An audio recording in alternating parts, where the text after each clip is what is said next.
L'endroit avec le plus de sperme au mètre carré de France. Je vous y emmène. Des rendez-vous avec des inconnus Enchantée. qui veulent m'aider à faire un bébé. Pour que l'homme ait une érection, il faut un peu de désir. Je donne pas que l'ensemble, faut faire réciproque. Des enfants conçus dans un laboratoire au Danemark qui jouent, courent, crient, comme tous les enfants. Du sperme premium qui coûte 45 000 € sur Internet. Et pour 800 €, est-ce que vous iriez donner vos ovocytes? Quel est le point commun entre toutes ces choses? La procréation médicalement assistée. Alors que le président parle de réarmement démographique. mais comment fait-on les bébés quand on ne peut pas les concevoir naturellement? Pendant 2 ans, j'ai suivi Julie, Alléluia. qui essaye de faire un bébé toute seule en France, Fais tes réglages ou t'es prête? Élise et Gaël qui sont partis au Danemark pour fonder leur famille, On va procéder maintenant avec le transfert. et des réseaux de dons de sperme sauvages. En caméra cachée. Tout ça pour répondre à une question, une PMA oui, mais comment? Ok, est-ce que t'es prête? Je suis prête. Alors, je m'appelle Julie, j'ai 39 ans. Je suis prof des écoles à Marseille depuis 6 ans. Je suis assez dynamique, plutôt enjouée, voire bon, hyperactive, je pense, diront certains.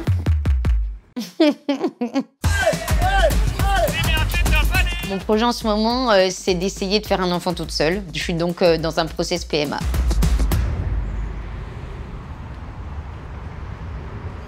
Alors, nous, vraiment, j'ai rendez-vous à 12h30 avec Madame Rollo. Alors aujourd'hui, madame, vous avez 39 ans. On a enfin reçu les paillettes du donneur. Ok. Aujourd'hui, je vais vous expliquer vraiment les bases de l'insémination. On va commencer par faire 1 ou 2 inséminations. Oui. Ok. Parmi les traitements que je vous donne, la première chose, ce sont des gonadotrophines. D'accord. Ce sont les stylos qui vont vous aider à stimuler l'ovulation. C'est des piqûres que vous allez vous faire tous les soirs, à la même heure. Piqûres des diabétiques. Exactement. Je suis super excitée déjà par cette PMA. J'ai aucune envie de faire ces stylos et compagnie aiguilles parce que j'ai franchement horreur de ça. Vraiment, ça me stresse. Je sais pas les chances qu'il y a de finir avec un bébé. 15% de chance Ok. d'avoir une grossesse par insémination. Soit on a un bébé rapidement là sur celle-ci ou sur la celle prochaine d'après. si on le fait. Et sinon, on passe en fécondation in vitro. Du coup, pendant le traitement hormonal, est-ce que je peux continuer à faire du sport comme avant? Est-ce que je peux boire? Est-ce que je peux vaper? Enfin, voilà, je dois faire attention à quoi? Aucun tabac. C'est hyper important parce que ça diminue presque par 2 vos chances d'avoir un enfant né vivant. Donc, vous faites du sport, vous faites votre vie normalement. En gros, il faut toujours y aller avec beaucoup d'espoir, Bien mais sûr. tout en gardant au fond de soi cette possibilité que ça ne fonctionne pas. Ça va? Oui, j'ai aucune envie de faire ces stylos, mais ça va. Ok. Ça va.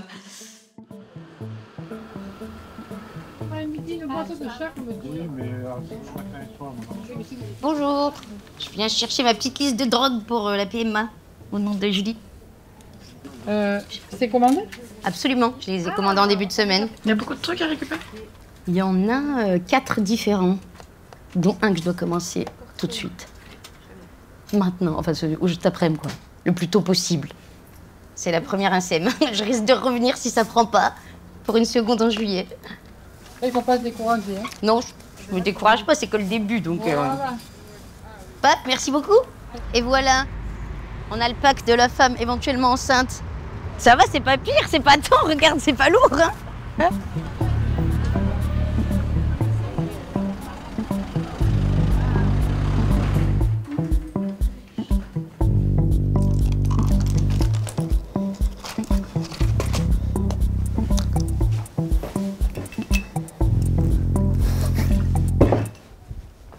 Voilà, ça c'est fait. J'ai acheté cet appartement justement pour... en pensant à cette bonne nouvelle si elle arrive. L'idée, c'est qu'il serait certainement bientôt dans ce bureau, qui sera plus un bureau du coup, mais qui deviendra la chambre du petit ou de la petite. Voilà, j'aurai un bureau plus petit, je travaillerai moins de toute façon. Donc j'aurai pas besoin d'un si grand bureau. Et j'ai déjà même pensé à son lit, comment il serait, comment, et voilà. Comment? Ça va être comment? Je sais pas, un petit lit cabane un peu sympa pour rentrer dedans quand il est un peu plus grand, quoi. Quelque chose de funky, qui est sympa. Et puis en plus, quand même, il sera inspiré en voyant ça. Alors, mon désir d'enfant, franchement, je pense qu'il est là depuis toujours. Au départ, dans ma vie d'adulte, j'étais hétéro, donc naturellement, je me disais que j'allais avoir des enfants de manière assez typique. Dans l'idéal, je me suis toujours dit que j'aurais 3-4 enfants. Et puis, il s'avère que quand j'ai commencé à vraiment avoir une vraie envie d'enfant concrète, en fait, j'étais avec des femmes à ce moment-là. On ne pouvait pas, légalement parlant, faire une PMA en France. À l'époque de son désir d'enfant, la PMA ou AMP, la procréation médicalement assistée, était effectivement réservée aux couples hétéros. Les femmes en couple avec des femmes ou les femmes seules qui voulaient être enceintes n'avaient pas le choix. C'était des dons entre amis, des procédures médicales illégales ou partir à l'étranger. Mais le 2 août 2021, tout change. L'Assemblée nationale a adopté le projet de loi. L'Assemblée nationale vote la loi bioéthique. Cette loi dit que désormais, toutes les femmes peuvent bénéficier d'une PMA 100% prise en charge par la sécurité sociale. Attention, la PMA n'a rien à voir avec la GPA, la gestation pour autrui, où une mère porteuse va porter dans son ventre et donner naissance à un enfant pour une autre famille. Ça reste complètement illégal en France. En 2021, là concrètement, on sait que c'est possible, quoi. Donc là, moi, je suis trop contente et je me dis, bon, ben, quand ce sera le moment, on pourra juste le faire, quoi. Lançons-le. C'était la fête. C'était la fête parce que je savais que j'allais pouvoir faire des enfants en France. Bon, maintenant, la question que vous devez sûrement vous poser, c'est mais comment on fait un bébé par PMA? Attention, petit retour en cours de SVT. Pour faire un bébé naturellement, il faut un spermatozoïde et un ovocyte. De la rencontre de ces deux gamètes se crée un embryon, qui en grandissant deviendra un fœtus, qui au bout de 9 mois deviendra un bébé. Si on lance une PMA, c'est qu'il y a un problème ou un manque quelque part au niveau des gamètes. Dans le cas des couples hétérosexuels, on fait en général une PMA à cause de problèmes de fertilité. Quand on est un couple de femmes ou une femme seule, on fait une PMA pour combler un manque de gamètes mâles. On va donc être obligé d'avoir recours au moins à un don de sperme. Les dons de spermatozoïdes et d'ovocytes en France sont uniquement gérés par l'État à travers des centres qui s'appellent des sécos. Il y en a 33 partout en France. Ils s'occupent de la récolte et de la distribution des gamètes. Et puisque j'étais à Marseille, j'en ai profité pour aller rencontrer la personne qui gère tous les spermatozoïdes et les ovocytes de France, la professeure Catherine Guillemin. Ici, vous êtes dans le centre d'assistance médicale à la procréation de l'hôpital de la Conception. Dans ce centre, il y a une unité sécos qui gère, au milieu de plusieurs activités, le don de spermatozoïdes. Ici, vous avez plusieurs bureaux de consultation. Après, ici, vous avez une zone qui est plus dédiée au recueil de sperme pour les messieurs qui font leur recueil de sperme, dans le cadre de l'AMP, dans le cadre du don aussi.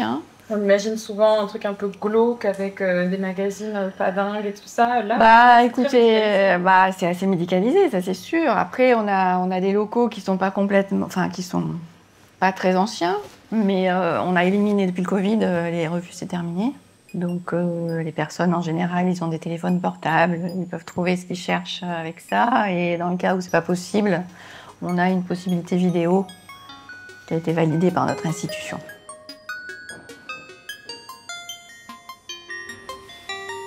Et après, c'est la zone technique où on fait les congélations, les diagnostics, les fécondations in vitro, les préparations en vue d'insémination, voilà.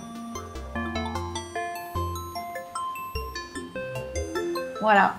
Ici, vous avez des conteneurs cryogéniques qui contiennent des échantillons, des spermatozoïdes, des ovocytes, des embryons, des tissus gonadiques aussi. Voilà, tout type d'échantillons en rapport avec le domaine de la reproduction. Et c'est conservé à quelle température? Moins 196 degrés, température de l'azote liquide. C'est ça une paillette, une petite paille. Dans cette zone-là, on conserve les spermatozoïdes.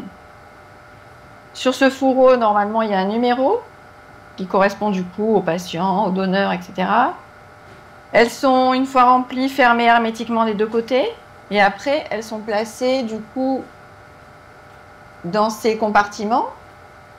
Et on les repère grâce à la couleur et au numéro qu'il y a dessus. Il peut y avoir 300 à 400 patients par cuve. Les échantillons, ils peuvent être conservés plusieurs dizaines d'années. Et il a été montré qu'une utilisation, par exemple, de spermatozoïdes conservés pendant 40 ans, voire plus, c'est compatible avec une grossesse. Chaque paillette est reliée à une liste d'informations sur le donneur ou la donneuse. Mais les personnes qui reçoivent le don n'y auront pas accès. C'est la loi. Seul l'enfant né du don, à partir de ses 18 ans, peut demander à avoir accès à 2 types de choses. D'un côté, l'identité du donneur, c'est-à-dire son nom, ses prénoms, son sexe, sa date et son lieu de naissance. De l'autre, les données non identifiantes récoltées au moment du don, c'est-à-dire l'âge du donneur, son état psychologique, son activité physique, sa taille, son poids, sa couleur de peau, de cheveux, d'yeux, son statut marital, son nombre d'enfants, son niveau d'études, sa catégorie socio-professionnelle, le tout accompagné d'une lettre manuscrite expliquant les motivations de son don. Le sécos peut utiliser le sperme d'un même donneur beaucoup de fois, dans la limite de 10 naissances maximum. Les paillettes étant distribuées par zone géographique, il est très probable qu'au moment où je tourne ces images, je filme sans même le savoir les paillettes du donneur pour la PMA de Julie, qui va bientôt commencer.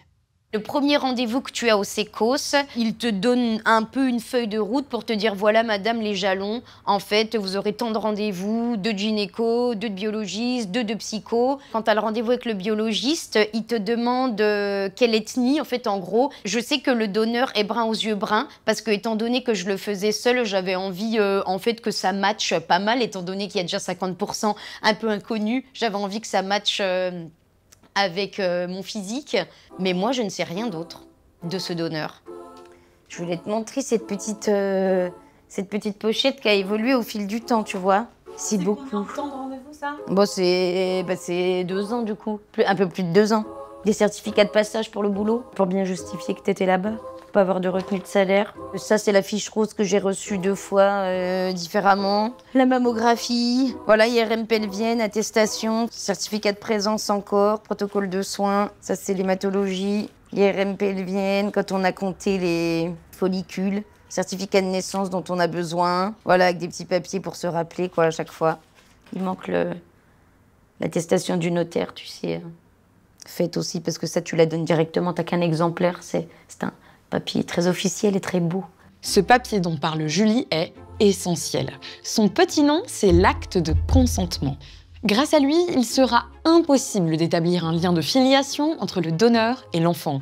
Donc pas d'héritage, pas de nom de famille qui se transmet et pas de droit de garde. Tout à l'heure, je te parlais de phobie administrative. Ben, c'est bien de ne pas être trop phobique, n'empêche, quand tu veux faire un petit enfant par PMA. Et encore, on n'est qu'au début de certains autres papiers, j'imagine. Eh ben aujourd'hui, en fait, on est en mai 2025. Ça fait 2 petites années, quasiment. Eh ben on est là, dans le début du traitement ce soir, où je vais me faire la première piqûre d'hormones en vue de l'insémination. Tu te sens prête à avoir un enfant? Tu as vu le temps... Enfin, on a le temps d'y penser, quoi. C'est la différence entre la confection normale, où tu peux faire ça en 1 nuit après une bonne bouteille, et la confection, en fait, made in sécos, où tu as besoin de 2-3 ans. Donc, franchement, tu as le temps de réfléchir à ton beans quand même. Hein. Donc oui, je suis prête, et je suis ravie et excitée. Donc, tu vois, ça, c'est notre table d'opération. Ça sert à tout, hein. À préparer l'apéro et à préparer le gonal. Si vous vous auto-administrez, veuillez lire attentivement les instructions d'utilisation. OK. We'll go. Hold the dosing knob down and wait 5 seconds with the needle still in. Oh my The God. skin you're pinching. While still pressing. OK. On m'a dit, il n'y a pas d'aiguille. On m'a dit, tu mets, mais tu vois, ça va faire un petit coup comme ça, elle va sortir après. Mais en fait, on la voit, l'aiguille. C'est horrible pour moi. Retirez le capuchon. Extérieur de l'aiguille en le tirant doucement. Oh putain. Attends, je vois pas. Tu vois pas l'aiguille? Je vois pas. Arrête. Tu fais ça pour me rassurer, je suis sûre. C'est dur pour moi. Je prends du gras. Je rentre dedans. 1, 2, 3, 4, 5. Well, we've done it. That was not horrible. Alléluia. Tu vois? It's done. À demain. À demain, 19h02. Bonjour, on est à J2. C'est ma 2e injection. Voilà. Alors, J3. Ok. Voilà, c'est fait. Bonjour. Alors, on est à dimanche, lundi, mardi. Oh, elle fait mal celle-là. Donc là, je suis à un anniversaire dans une salle polyvalente, donc c'est pas l'idéal, mais c'est parti. C'est un peu complexe parce que en fait, j'avais un stylo pour des injections seulement pour 6 jours. Donc hier, je me suis retrouvée sans traitement. Je pars à 14 h là, faire une prise de sang qui n'était pas prévue au centre Sainte-Colette, donc je rate le boulot. Je comprends pas pourquoi c'est à moi de retéléphoner, qu'on m'appelle pas, que c'est moi qui dois calculer des UI sur le stylo. Enfin, c'est surréaliste en fait. Hein. La coordination entre tous ces acteurs-là, c'est surréaliste pour moi. Bon, finalement, tout va bien. C'est pas si grave parce que les résultats sont bons. La SEM approche, en tout cas. Ouh, ça fait mal. J'en ai un petit peu marre. Où est-ce que je vais piquer encore? Alors là, je crois qu'il n'y en a plus. Ouh, c'était pas agréable non plus. Mais ça va.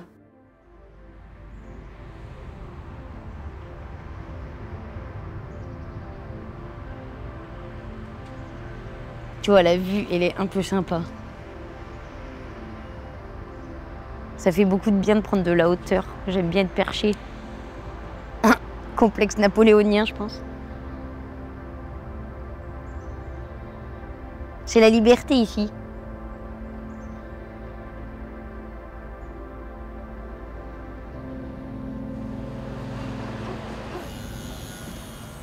Je vous examine. Vous êtes prête? Descendez un petit peu les fesses.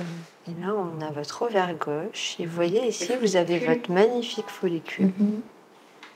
On va mesurer. Nouveau mot que je n'ai jamais utilisé avant, mais là, ça y est, je l'ai assimilé. Hein. Donc là, il est parfait, votre follicule. Il fait 21 mm. Aujourd'hui, vous êtes prête pour déclencher votre ovulation et pour faire l'insémination, donc dans 36 heures. Ça va? Ouais, carrément. Moi, je suis assez optimiste de manière générale, donc... Mais bon. Donc c'est vous, hein, vendredi matin? Non, c'est pas moi. Ah, c'est pas vous? Quel dommage. C'est toujours le lundi, moi. Ok. Ah non, ce sera pas vous. Ouais, je suis pas déçue. Moi, ne vous inquiétez pas, ça va aller. Ah oui, mais c'est pas pareil. Oh. Ah, je suis déçue que ce soit pas ma gynéco. Mais ça rend juste le truc un peu plus impersonnel et ça me plaît moins parce que tu développes un lien quand même... dans ces petites galères où j'ai râlé, où on a ri, on a partagé pas mal de choses, quoi. Chaud? Salut!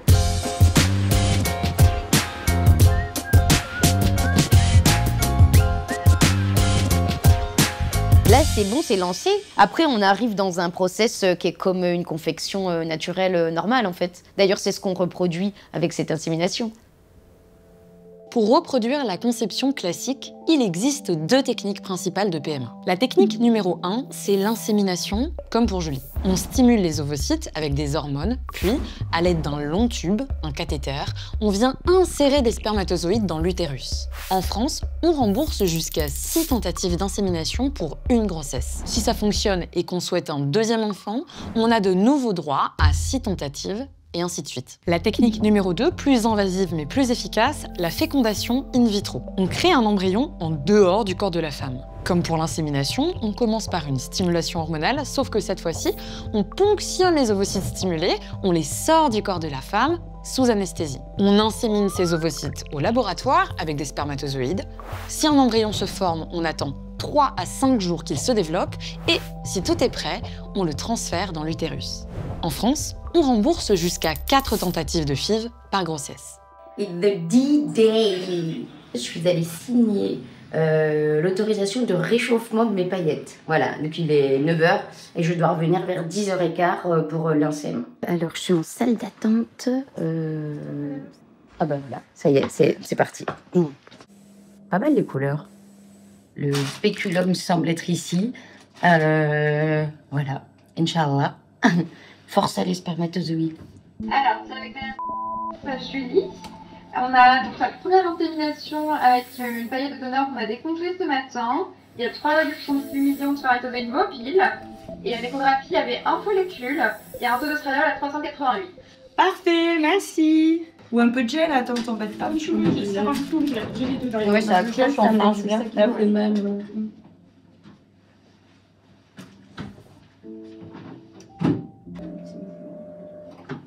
J'ouvre. Voilà. Détendez-vous, madame, vraiment. Essayez de bouger un peu les orteils comme ça. Impeccable. Bien respirer. Et vous êtes tendu comme... Là, en fait, ça vous êtes fait ça parce que je suis allée me poser au fond du utérus. D'accord, ça peut contracter un petit peu. Mais sinon, c'est tout droit, le trajet il est hyper fastoche. Et là, c'est déjà fini. Donc, je vais retirer le spéculum. Vous restez un petit peu allongé. Oui, il va pas y aller. Si vous faites pipi ou quoi, ne vous inquiétez pas, les spermatozoïdes, ils sont déjà en train de Carrément. Merci. Pour descendre la table. Ouais. Carrément. Carrément, je vous attends. J'essaie de ne pas vous oublier, d'accord? Non, il n'y a pas au pire, je crie. Hein. À bientôt. Et voilà. Maintenant, je dois attendre 5 minutes. La vie, la vie, la vie, la vie, la vie, la vie. 3 millions de sperme. C'est incroyable. Waouh. Dans une paillette. Il me fait la chandelle, tout le monde dit ça, mais faisons-le. Hein. Allez, mettons toutes les chances de l'autre côté. Je cache ma vie privée. Ben, petit gars ou petite meuf, si c'est toi, c'est parti aujourd'hui.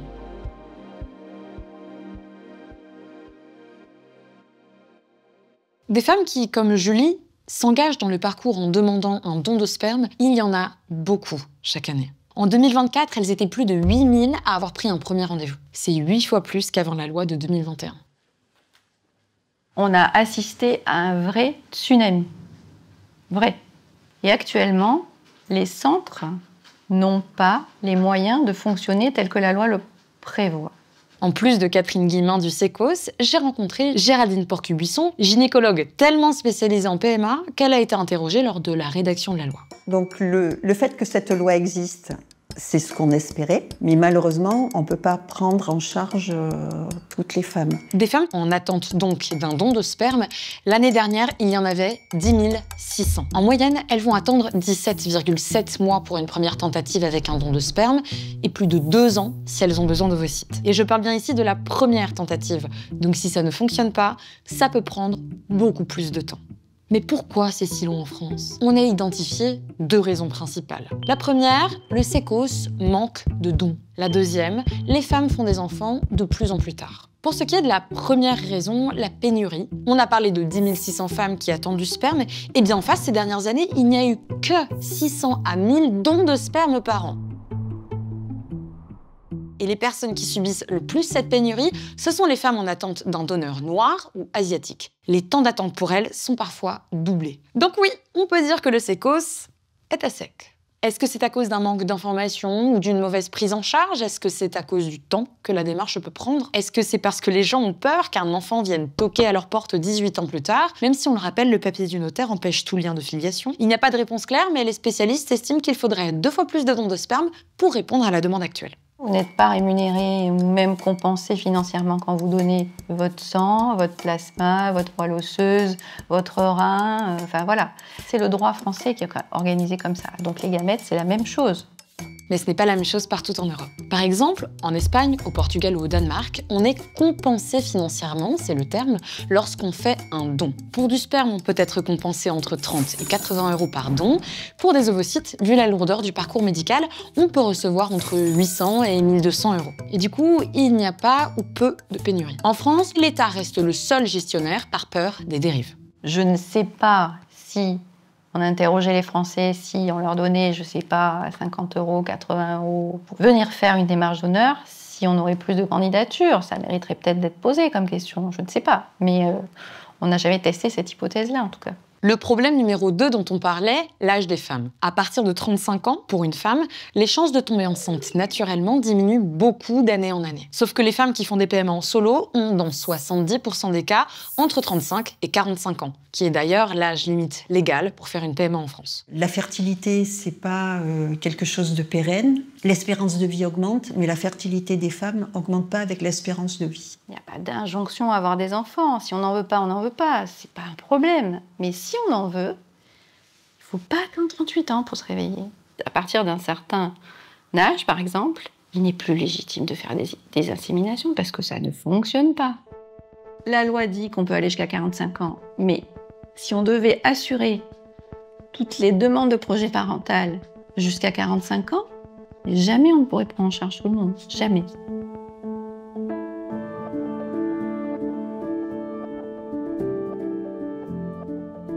Lorsque les patientes viennent nous voir et lorsqu'elles ne peuvent pas être prises en charge en France, on peut être amené à leur conseiller de partir à l'étranger. Elles ont la possibilité, dans certaines conditions, de bénéficier d'une prise en charge par la Sécurité sociale française pour leur prise en charge à l'étranger. On sait qu'en 2024, 3500 femmes ont fait une demande de remboursement auprès de la Sécurité sociale pour une PMA réalisée à l'étranger. Géraldine Porcu-Buisson conseille à 3 ou 4 de ses patientes d'aller à l'étranger chaque semaine, mais en réalité, on n'a aucune idée du nombre réel de femmes qui partent à l'étranger. Aucun chiffre officiel n'existe. Mais normalement, la loi devrait être faite pour que les patients n'aient pas besoin d'aller à l'étranger. Après, c'est quand même des parcours médicaux. On ne vous demande pas quel est le délai d'attente pour consulter un cardiologue ou consulter un ophtalmologue. Hein, voilà, donc. Mais on essaye de fluidifier tout ça. Et malgré tout, c'est compliqué parce que si je voulais, je pourrais consulter la nuit, hein, mais j'ai pas envie. Mais je pourrais. Bon, du coup, en attendant que tout ça se fluidifie en France, certaines femmes choisissent la solution la plus rapide où en moins d'1 mois, on peut obtenir un premier rendez-vous. L'inconvénient, c'est pas vraiment la porte à côté. Et c'est comme ça que je me suis retrouvée avec Élise à un horaire bien trop matinal dans un avion direction le Danemark. Je m'appelle Élise, j'ai 39 ans. Je suis mariée à Gaël, 48 ans, et ensemble on a 2 enfants, issus d'un parcours PMA qui a été effectué au Danemark. Là, on repart pour un 3e enfant à l'étranger.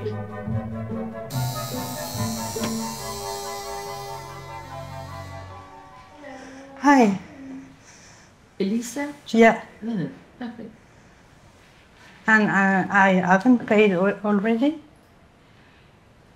Can I pay now?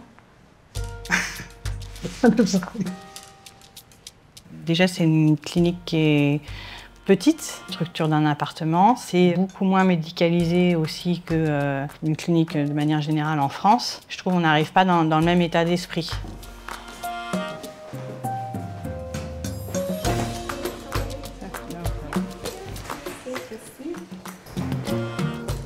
Moi, je m'appelle Jana, je suis l'embryologue. On a décongelé ce matin un blastocyste de qualité 4AA, ce qui est la meilleure qualité que vous pouvez avoir. Et vous avez encore 4 blastocystes dans notre congélateur. Oui? Ok, j'espère ne pas avoir besoin. Est-ce que vous avez des questions? Non, comme c'est pas le premier transfert, j'ai pas vraiment de questions. On va procéder maintenant avec le transfert, ok? D'accord.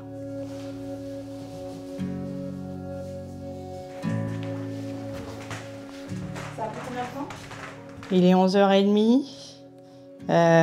J'ai été prise à 11h10, 15 minutes. Et là, il n'y a plus qu'à profiter de la vie.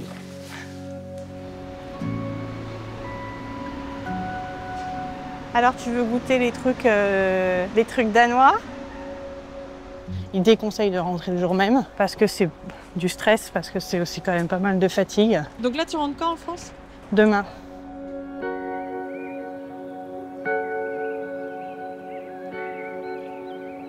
On n'est plus dans le même cadre, puisqu'on n'est plus au Danemark, parce que j'ai plus besoin d'y retourner, puisque je termine mon 6e mois de grossesse. Voilà, donc le voyage a été une réussite.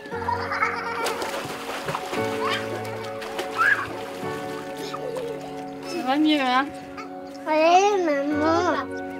Ne dérange pas, c'est pas gentil, ça.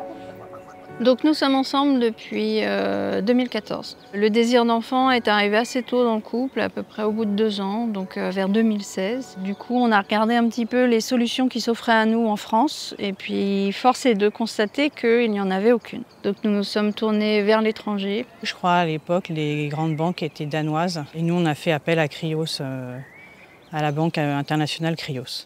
Évidemment, j'ai voulu voir à quoi ça ressemblait d'acheter du sperme en ligne. Je me suis rendue sur le site d'une des plus grosses banques mondiales, créée au Danemark dans les années 80. Il suffit de se créer un compte gratuitement, d'acheter des paillettes, de se les faire livrer dans des cliniques partenaires. Cliniques qui ne peuvent pas être en France, on le rappelle, puisqu'ici c'est interdit d'acheter des gamètes. Sur ce site donc, on a accès à plus de 1000 profils de donneurs vérifiés par les employés de la banque. Beaucoup d'entre eux sont détaillés, voire très détaillés. Photos du donneur enfant, enregistrement de la voix, poids, texture des cheveux, profession, graphique d'intelligence émotionnelle, profil des parents, des grands-parents, cause des décès dans la famille, religion, plat préféré, livre fétiche, animal totem. Plus le sperme est de bonne qualité, avec une meilleure motilité, plus on payera cher. On ajoute à ça la préparation du sperme, qui fait aussi varier les coûts en fonction de la technique de PMA. Et puis viennent les options payantes pour 149 €. On aura accès pendant 3 mois à des photos du donneur adulte. Pour 750 €, TVA incluse, on nous propose une correspondance génétique complète pour trouver les donneurs les plus compatibles dans ta région. Mais mon option préférée reste celle de l'exclusivité. Déjà parce que le profil apparaît en doré et c'est très chic, mais surtout parce que pour la modique somme de 45 000 € à payer en un seul versement, on peut être sûr que personne d'autre que nous ne pourra faire de PMA avec ce sperme. Bon, Élise et Gaëlle n'ont pas fait ça. Elles ont choisi un donneur blond aux yeux bleus, comme Gaëlle, et ont également été contraintes par des critères de motilité du sperme. Et une fois qu'on a coché toutes ces cases, il reste quelques profils, pas beaucoup, qui sont potentiels. Il avait les critères de nature qui nous sont chers, partir en randonnée, faire du vélo, et donc cette sympathie ambiante nous a dirigés vers le donneur que nous avons sélectionné. Comme presque ça pourrait se faire dans la vie en fait, quand on rencontre quelqu'un, quel est le feeling qui va passer, et voilà. Et puis un enfant en fait se construit jour après jour avec l'environnement socio-économique qui l'entoure, ses interactions. C'est finalement nous qui leur transmettons cette envie de nature, parce que nous allons très souvent randonner, faire différents sports, canoë, vélo, marche à pied dans la montagne et dans les environs. C'est du sport, hein, les enfants. Hein. Roger, nous arriverons au croisement. Ne te perds pas, nous partons à gauche.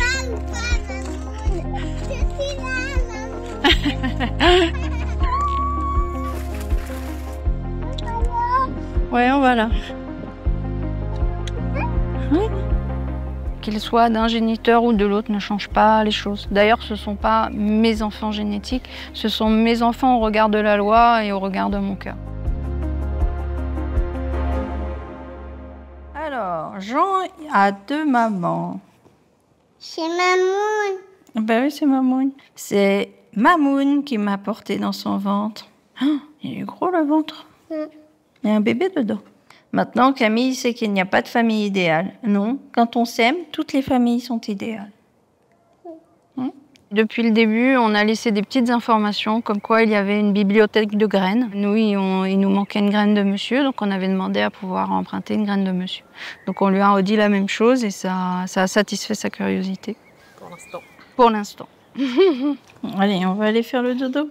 Non, oui. Allez, ton calme et dodo. À partir du moment où on est ouvert vis-à-vis de ces enfants sur le parcours qui a été le nôtre, il y a un avantage, c'est de savoir s'ils ont été désirés ou non. Et la réponse est oui, quand on fait un tel parcours, c'est qu'on veut vraiment ces enfants.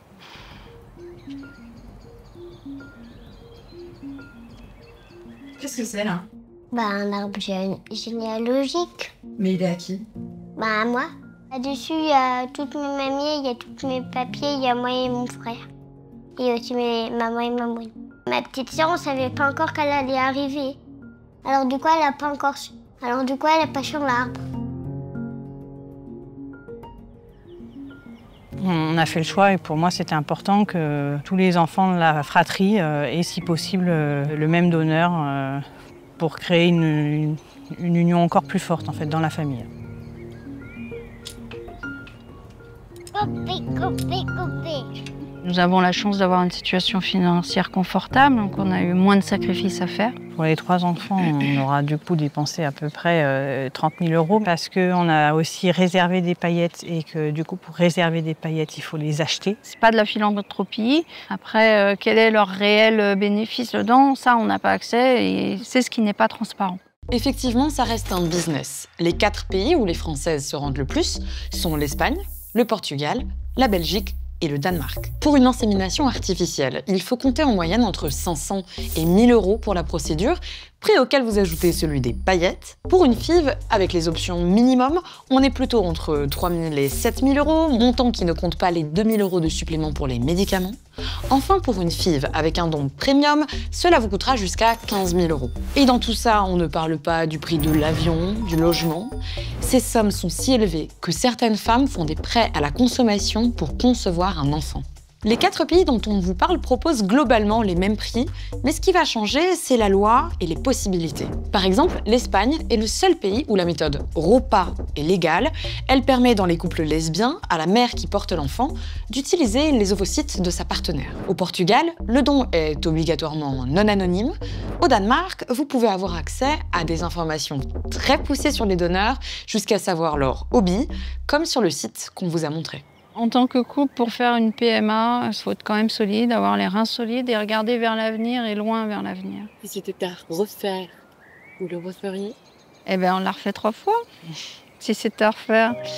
Si c'était à refaire, en fait, il n'y a pas tellement d'autres choix, en fait. Un petit 4e, allez, dans des embryons. On va repeupler la France. Voilà.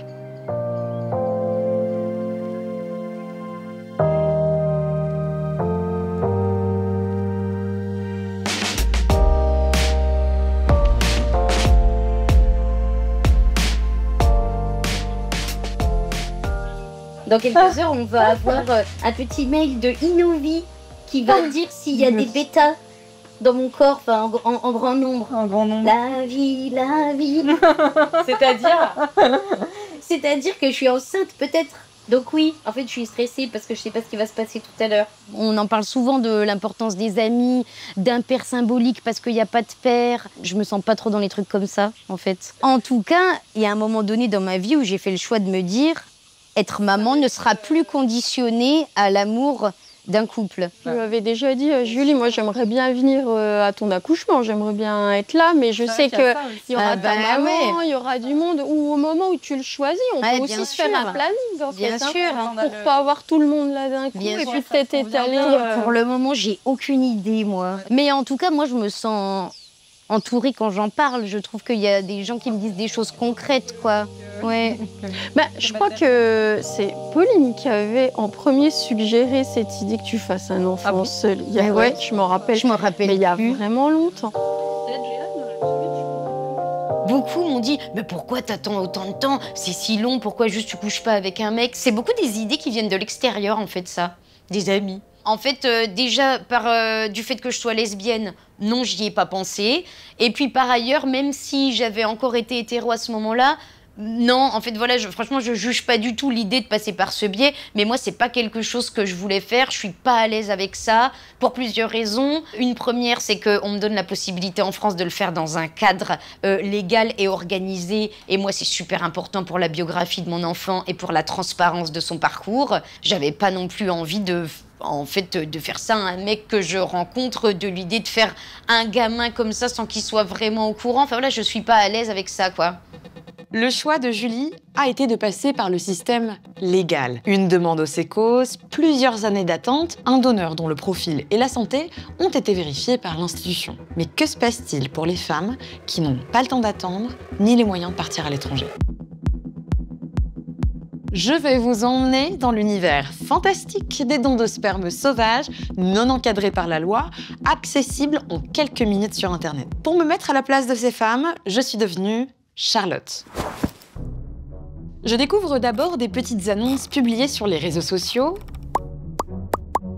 et je finis par entendre parler d'un site entièrement dédié aux dons de sperme. Cette plateforme, hébergée aux États-Unis, propose de mettre en relation des donneurs de sperme et des personnes en attente. Attention, c'est pas du tout genré. D'un côté, en rose, les femmes seules ou en couple, de l'autre, en bleu, les hommes qui proposent de donner. Il est bien précisé d'emblée qu'aucun don ne sera rémunéré conformément à la loi française. En moins de 5 minutes, je crée un compte. Bonjour, je m'appelle Charlotte, j'ai bientôt 32 ans, célibataire et je souhaite le rester. Je recherche un donneur pour mon premier enfant afin de créer le foyer dont j'ai toujours rêvé. Hâte d'échanger avec vous. En moins de 72 heures, j'aurai reçu plus de 50 propositions de donneurs volontaires qui ont chacun payé 2,40 € pour que je voie leur annonce en priorité.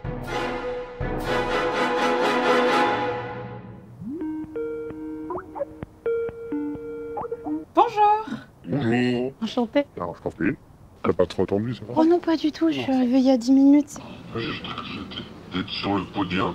Sur ce site, 4 possibilités pour donner son sperme. La première, la méthode naturelle. Et là, je ne vous fais pas un dessin. La seconde, la méthode semi-naturelle. Il n'y a pénétration qu'au moment de l'éjaculation. La troisième, c'est la méthode dite artisanale avec une éjaculation dans un pot et une pipette qu'on s'injecte. Ça, c'est complètement illégal en France. On ne peut pas manipuler de sperme frais, c'est l'expression, en dehors du système médical. Si ça se sait, ça peut être puni de 2 ans d'emprisonnement et de 30 000 € d'amende. C'est d'ailleurs pour ça que sur le site, il est bien précisé artisanal hors France. Dernière technique, donc la PMA.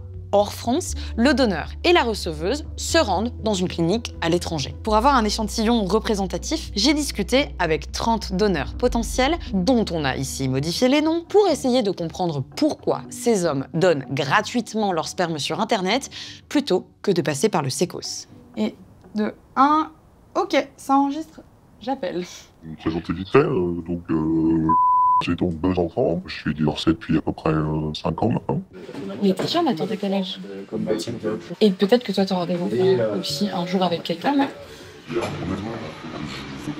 Pourquoi vouloir être donneur? Parce que, premièrement, je voudrais aider les femmes. Deuxièmement, j'aimerais bien avoir plus d'enfants de moi sur la Terre, mais sans forcément m'en occuper. Et sur le site, t'as aidé combien de femmes ou de couples de femmes? 4. 4 HCC. Ok. Il y a un 5e qui, éventuellement, je sais pas. D'accord. Toi, t'as donné... Comme ça. Mais il y a longtemps? Bah, quand c'était possible. Donc, comme c'est limite à 10, normalement, naissances. 10 naissances. Donc, t'as maximum aujourd'hui 10 enfants. Oh, c'est ça. T'as des enfants à toi? Non. Bah, j'aime tout simplement aider. Je suis la simplicité, la gentillesse, donner la vie. C'est énorme. Et voir une femme heureuse, avec un bébé, je suis un homme. Et j'ai tout gagné. Mais tu m'as dit que tu as voulu donner au sécos, quoi. Si tu l'as pas fait. Ah bon, c'est bon, je vais lâcher tout.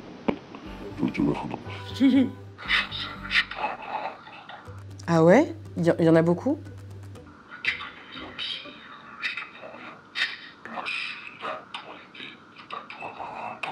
Mmh.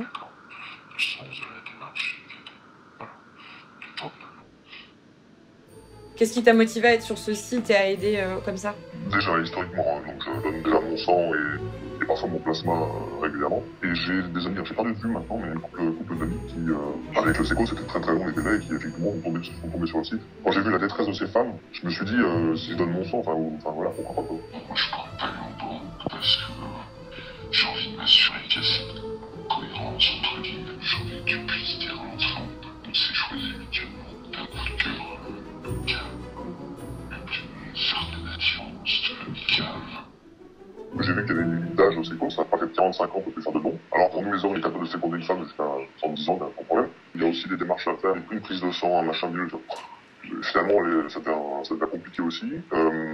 Je leur ai aussi demandé comment ça allait se passer en vrai et quelle méthode on allait utiliser. Est-ce que tu serais d'accord pour te déplacer et nous prendre un verre en face de chez moi?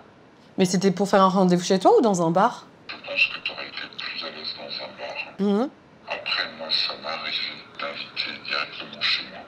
En tout bien, tout honneur pour un verre. J'ai pas l'habitude de faire des speed dating, tu vois.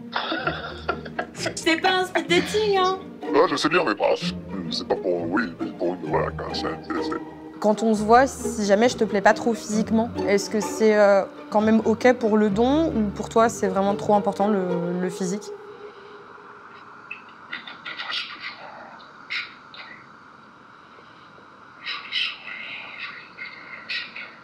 Bizarrement, les méthodes incluant un rapport sexuel étaient toujours mises en avant avec des arguments scientifiques douteux. Moi, j'ai pas d'avis sur la question, je suis pas médecin, mais ce qu'il me disait, c'est que le sperme supporte très très mal l'oxygène. Et qu'en pipette, en machin, bon, moi je considère que la naturelle est plus efficace. Physiologiquement, c'est plus compliqué pour moi. Je suis circoncis, non musulman ou autre. La méthode artisanale n'est pas bien adaptée. Désolée de demander des précisions, mais je ne comprends pas le rapport avec la circoncision. N'ayant plus de prépuce, c'est beaucoup plus long, remettre dans un pot, reprendre une seringue pour réinjecter le recueil récupéré. C'est pas facile. C'est pour ça, pour réussir, la méthode naturelle me semble adaptée. Pour toi, il doit y avoir du désir ou quelque chose qui se crée entre nous Pour que l'homme ait l'érection, il faudrait qu'il y ait un peu de désir. D'accord. Voilà, je ne demande pas que forcément ce soit réciproque. Mais Et concernant la méthode, vous ne faites pas de méthode artisanale? Pourquoi? Non, je ne pratique pas d'artisan. Est-ce que je peux savoir pourquoi? Je respecte les personnes qui font cette pratique, mais pour moi, je trouve ça un peu ras de laboratoire. Avoir un bébé, normalement, c'est l'union de deux personnes de l'amour, non? voilà, donc avec respect, je suis à ta disposition, je fais ce que tu veux. Tu me dis si je vais à la douche en premier ou toi à la douche, enfin, tu vois, genre de question. Si la méthode doit être naturelle, autant prendre une petite douche avant l'un l'autre. Mais voilà, évidemment, on montre nos tests récents, etc. Bien sûr. Et puis après, jusqu'au dernier moment, tu peux changer d'avis et s'il faut que je me rhabille, je me rhabille, quoi. Je serai un peu frustré, c'est sûr, mais bon, respect, quoi, total, quoi. Non, parce qu'il y a un moment donné où l'homme devient un peu, pas bestial, mais un peu... et il y a un moment donné où forcément il y a une érection qui se procure, et bon, quand il faut repartir, se rhabiller en étant en érection, c'est compliqué, je le ferai, mais ça sera compliqué. En général, on adopte une position qui limite le contact physique aux seules parties génitales, levrette ou en croix, et on ne déshabille que le bas. Après, tout ça peut aussi se développer si vous le souhaitez, bien sûr, hein, préliminaire, etc. quoi. Moi, ça ne me gêne pas que tes amis soient pour moi, pas de problème. Tu peux leur filer mon numéro de téléphone s'ils font peur ou quoi que ce soit, je sais pas quoi. Ouais. Et si jamais, non, mais on s'en fout. Voilà, si jamais on retrouve pas le corps. Non, avec respect. On leur a enfin tous posé des questions concernant la légalité de la démarche et des risques qu'on prenait. Bon. Et on a aussi demandé à une avocate. Le plus gros risque pour une femme de passer hors du système légal, c'est d'abord un risque sanitaire, mais ensuite, c'est que le donneur change d'avis et décide de reconnaître en fait la paternité de l'enfant. Il n'a pas de délai pour le faire. Ça veut dire qu'une femme qui passe par ce système-là prend le risque à vie d'avoir son enfant reconnu par un inconnu. C'est exactement ça. Bon, l'objectif, c'est pas du tout d'avoir un enfant de plus de mon côté, quoi. D'accord. Mais pour autant, vraiment, ouais, je te dis, je mets une vraie barrière, quoi. Avec une forme de garantie d'anonymat mutuel, que tu connaisses pas mon adresse, mon nom de famille exact, etc. Ce genre de petits trucs, quoi. La paternité, en droit français, c'est une déclaration en mairie. C'est simple comme bonjour. Ça dure 2 minutes. Il n'y a pas besoin de prouver génétiquement que c'est bien le donneur qui reconnaît l'enfant. Il peut le faire immédiatement après la naissance. Il peut le faire 1 an après, 2 ans après. La seule chose, c'est que s'il le fait plus d'1 an après la naissance de l'enfant, il n'aura pas l'autorité parentale de manière spontanée. Il faudra qu'il la sollicite devant le juge aux affaires familiales. Pour autant, c'est bien le père légal, l'enfant devient son héritier, il peut transmettre son nom de famille, il a une pension alimentaire ou un droit de visite et d'hébergement qui va être le corollaire de son lien de filiation. Et donc, si la mère veut contester, un juge pourra demander un test ADN, mais comme le géniteur est bien le géniteur, personne ne pourra rien faire. Mais c'est complètement terrifiant. Mais oui, c'est terrifiant. Mais c'est pourquoi il faut pas recourir à cette pratique. Le cynique, la confiance et le réel sont bien des écrits, des papiers, tout qui est cette forme de confiance mutuelle. Le donneur qui, du coup, dit la main sur le cœur, mais non, c'est juste un don, etc. Et à la naissance de l'enfant, finalement, qui reconnaît... Moi, j'en ai des contentieux comme ça. Et l'enfant, de son côté, est-ce que lui, il a des droits? Une fois que l'enfant accède à sa majorité, lui, il peut, pendant 10 ans, agir en justice, dire « Ah bah, en fait, monsieur, vous êtes mon père ». Le mec qui arrive en disant « Oui, je demande un document, donc ça signerait pour ça ». Même si ça n'a aucune valeur. Mais j'avoue, en fait, non, parce que ça m'expose, en fait. Non, parce qu'il y a potentiellement ton nom quelque part qui traite. Exactement, et donc si elles veulent, faire une reconnaissance, si le gamin veut faire une reconnaissance tardive, il cherche ce papier, ça veut dire qu'on a eu un accord. Voilà. D'accord. La seule chose à la limite, je demanderais, c'est est-ce que ça fonctionne. Ok. Mais Ok. Ça me reste plus tapis. Et si il tombe sur le bon donneur, qui a un test ADN, c'est mathématique, en fait. Le juge n'a pas de pouvoir d'appréciation. Il va établir la filiation paternelle. Mais c'est fou. Oui. Non, mais c'est pourquoi il est nécessaire de réfléchir collectivement et de légiférer sur la question des donneurs connus. Et du coup, est-ce que tes proches, même tes enfants, en fait, est-ce qu'ils sont au courant qu'ils ont des frères et sœurs génétiques? Non, pas sur des questions personnelles. C'est un petit peu précurseur et je pense que c'est pas très compris. Alors, la réponse est non. Moi, je te propose de t'aider à fonder ta famille, pas déstabiliser la mienne. C'est un truc de confiance mutuelle. C'est ça, oui. Appel terminé. On n'a absolument aucune idée du nombre réel de femmes inscrites sur ce site, ni même du nombre de femmes qui prennent le risque de faire un enfant avec un donneur sauvage en France. Aucun chiffre officiel n'existe et c'est plutôt logique vu la zone grise dans laquelle s'inscrivent ces dons. Pour poser toutes nos questions, on a contacté le site. Malheureusement, ils n'ont pas répondu à nos sollicitations. Oh putain, j'ai les résultats. Oh non. Si. Mais non. Oh putain. Tu veux t'asseoir? Non. Je suis impatient.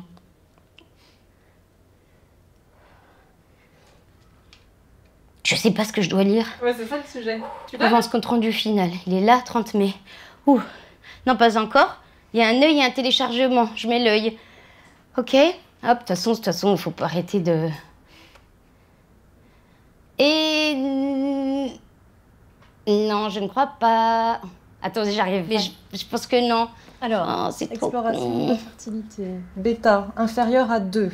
Non, mais c'est sûr que non, parce que regarde, de 1 à 10 semaines, t'es à partir de 5. Non. Ah ouais. Ah, bah dommage. Rendez-vous au prochain épisode.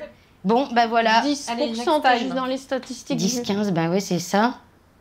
Mais pourquoi, bon sang, on a fait tout ce qu'il faut, bordel. Ah ben, je vais boire l'apéro. C'est ma seule C'est ma seule consolation. C'est nul. Oh, aïe, aïe. Mais c'est tout nouveau, ton ouais. corps est pas habitué. tu vois. Oui, j'ai 39 ans aussi. Madame Roland nous a dit qu'on allait déjouer les statistiques. Eh ben non, on les a pas déjouées à celles-ci. Pas cette fois. Pas cette fois. Dommage.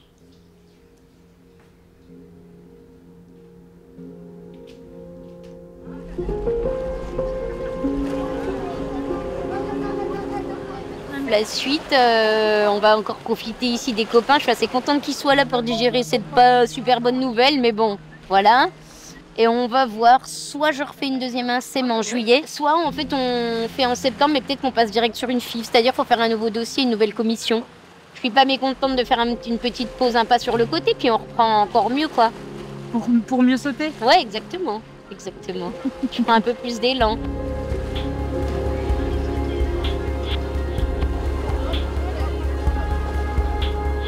Tu fais tes réglages ou t'es prête? Moi, je suis prête. Hein. Et toi, t'es prête? Bah ouais. Moi, je fais un petit plongeon d'abord. Oh, c'était le prix.